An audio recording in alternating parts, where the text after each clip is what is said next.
You're listening to 2024 in Review, a look back at some of the most compelling conversations and stories of the year, from True Crime Today and the Hidden Killers Podcast. This is the Hidden Killers Podcast with Tony Brueski. Featuring author, psychologist, and daily contributor, Siobhan Scott. Richard Allen going to be having his trial, if everything goes as planned. May 13th, jury selection set to begin. Originally, it was set for October 15th, but that speedy trial demand came into play, and Judge Gull had no choice but to honor it. So here we go. We are going to see the Delphi murder trial take place in just a few months. Joining us to discuss, Siobhan Scott, psychotherapist and author. It's an interesting one. We've certainly been talking about it for more than a year. I'm going to guess one of the big points that the prosecution is going to be trying to make in court, with lack of other evidence, is that he confessed. He told his mom, he told his wife that he had something to do with it. But let's talk about that a little bit. False confessions, if in fact it is a false confession. Are they common place? And who are they common to? If they do confess, is it to a family or is it more so to a member of law enforcement? You know, I have to say, I don't know everything, and I haven't studied every case where there's been a false confession, but the ones that I'm aware of have occurred after a grueling interview, you know, where somebody has been held for 12 hours or 24 hours, the spotlights on them, the police or people interviewing them, detectives, have been aggressive, and the person becomes worn down, and often they're given some kind of promise that, you know, if you just confess, this is going to go easier on you. You know, we can get you out of here faster. So there's a lot of coercion involved by law enforcement.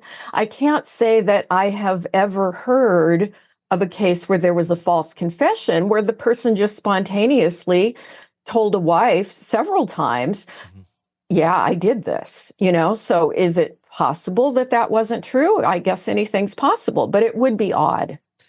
What I want to hear is the actual audio of that phone call. I think that would be very telling. What would jurors need to be looking for in that audio if, in fact, it does get played in court to determine, you know, just how legit this confession is or isn't?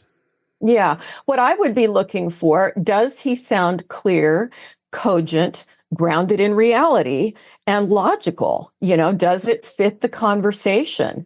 Because if it didn't, if it came out bizarre, like we're talking about, you know, the weather or politics or, you know, I don't know, imagine that they would be talking about that. But if they were talking about something completely unrelated, and then he just popped up with, oh, by the way, I did kill the girls.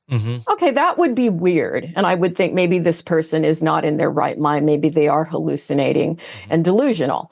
But if they seem to be cogent, grounded in reality, having a normal conversation, what we would expect under those circumstances, and if the wife had said, you know, by the way, did you do this? I'm really worried about this. And if the person responded with, yes, I did, that would carry a lot of weight. But yeah, I think you're right. If we could hear the conversation, it would give us a much better sense of what was going on. Mental health is likely going to play a role in this. Nick McClelland, the prosecutor, filed a motion to withdraw his most recent request for Richard Allen's mental health records, mainly because he was getting them under a way he shouldn't be getting them. There's no reason he should have had access to those. So very quickly trying to walk that back. But I imagine it's going to be something that that is brought up when it comes to these confessions and the state that he is in. I mean, we've heard many stories, horror stories already, not only just from other inmates that have witnessed the treatment of Richard Allen, but from attorneys who have gone in and tried to just have their conversations with their client to help them prepare for their own defense, and talking about just how brutal and nearly impossible it has been to put that together, to do and have the right to do what Richard Allen has the right to prepare for his own defense. Do you think we're going to see anything in terms of any of the guards being questioned about anything of that nature? Obviously, after the fact of these murders taking place, of what may have been going on behind those barbed wires and those walls that may have led to Richard Allen giving a confession to his family. Right. That certainly needs to be explored and looked at. What other possible forms of coercion could have been going on? And as far as the mental health, as I understand it, if the defense does not raise that issue in any way as part of the defense, then it can't be opened up by the prosecution. But if the defense opens it up, then the prosecution has a right to all that information. And so we don't know yet exactly what's going to come up. You know, the one thing about the murders, I don't think that you and I have talked about that's interesting to me, is that this information that came out about the bizarre staging of, you know, the crime scene, the way the one girl's clothing was put on the other girl. I mean, just weird. It really strikes me, if I had to say, what would I see as a profile of a killer that left a crime scene like this? Somebody that was hallucinating, you know, because it is so strange and bizarre. It struck me certainly not as a cult killing and certainly not as an Odinist cult killing, but someone that was having weird delusional beliefs. And there is a category of murderer, particularly sometimes serial killers, who are psychotic and they do these weird kinds of staging, you know, because it's part of this convoluted, strange delusional belief system that they have. And so if I were looking at a person who was charged with this crime, looking at their mental health issues, it would be very relevant to me. Do they have evidence of psychotic thinking? And that, of course, makes me wonder about him in this case.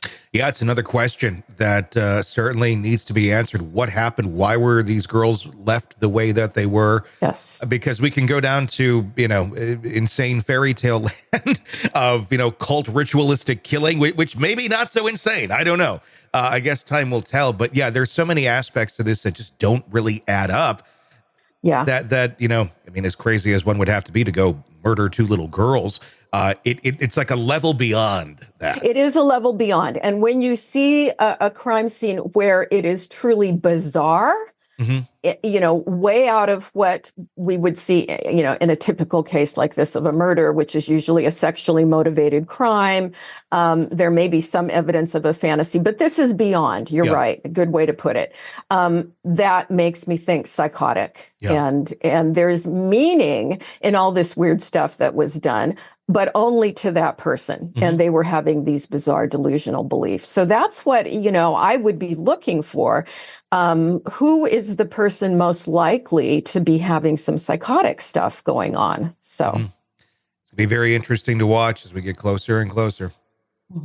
Sick of the ads? We are too. Start listening with no commercials now and get access to all of our episodes in advance of everyone else. Become a True Crime Today Premium Plus subscriber on Apple Podcasts. Search True Crime Today Premium Plus on Apple Podcasts or go to our podcast page and sign up now. True Crime Today Premium Plus. Sign up now.